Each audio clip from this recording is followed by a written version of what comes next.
Hi everyone, I'm Katharina Kang, Mission Programs Manager. I'm excited to be back with you again for our monthly educational series.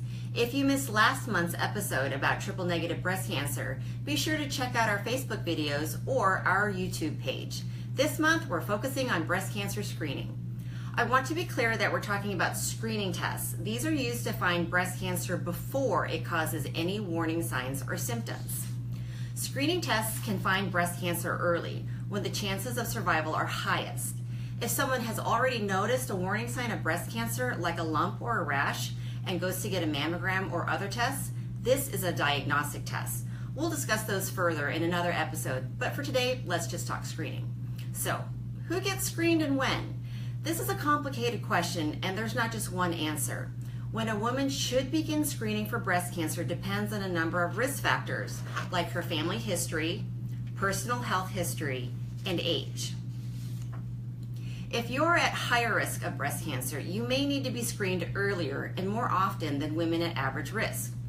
A woman is considered at higher risk if she has one or more factors associated with an increased risk of breast cancer, such as the BRCA gene mutation. Your healthcare provider may use different tools to assess your risk and help you make a personalized breast cancer screening plan. However, if you are considered average risk and are at least 40 years old, Komen recommends annual mammography.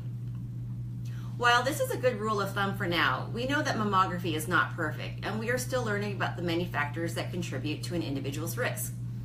Komen's position is that all women should have access to regular screening mammograms when they and their healthcare providers decide it is best, based on their personal risk of breast cancer. We also encourage women to start these discussions long before turning 40, 50, or any other particular age. And if you're wondering what a mammogram is, it's an image taken by a machine which uses X-rays to create an image of the breast. It can find breast cancer early, when it's small, before it can be felt and chances of survival are highest. A mammogram can be done in an imaging center, a breast center, a hospital radiology department, a mobile mammography van, and even some physicians' offices. A patient will be asked to undress from the waist up, so it's a good idea to wear a shirt that you can remove easily. Be sure to avoid using deodorants, antiperspirants, perfumes, powders, or lotions on your breasts and underarm areas on the day of your exam. Ingredients in these products can show up on a mammogram and make it harder to read. The whole process should take about 15 minutes from start to finish. And about the compression, yes, it's true. During the exam, each breast is pressed between two plates and an X-ray image is made. Two views of each breast are taken, one with the X-ray beam aimed from the top to bottom and the other from side to side. Sometimes the pressure can be uncomfortable, but it only lasts for a few seconds. If you have concerns, talk with your healthcare provider about taking acetaminophen or ibuprofen about an hour before your exam. Your provider can also discuss other ways to help ease discomfort or anxiety during a mammogram. If you're uncomfortable, talk to the technician. Let them know if you have any concerns or if you feel any discomfort during the exam. Because while it may be uncomfortable, it could save your life. In fact, research estimates that regular screenings with mammography have resulted in 30% fewer deaths from breast cancer.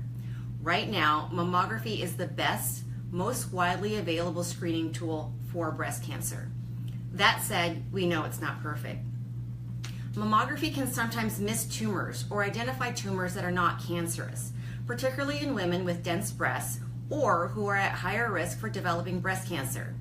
But this doesn't mean you shouldn't get screened. Rather, it means we need to do better. And we are. Komen is committed to finding more sensitive and more accurate methods for detecting and identifying breast cancer earlier. That's why we've invested more than $34 million in more than 120 research grants and 55 clinical trials focused on early detection. We're investing everything from new imaging technologies to tissue and blood tests that someday could be used to screen for and detect breast cancer early.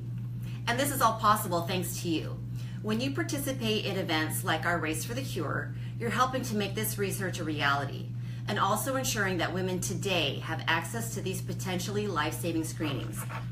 Last year alone, you helped us fund breast cancer screenings for more than 400 women right here in North Texas. I hope you'll continue to be part of this important work. Be sure to register for the Komen, North Texas Plano Race for the Cure on June 10th. And share this video with anyone who might have questions about breast cancer screening. If you have questions, comment on this video or visit komen.org. See you next month.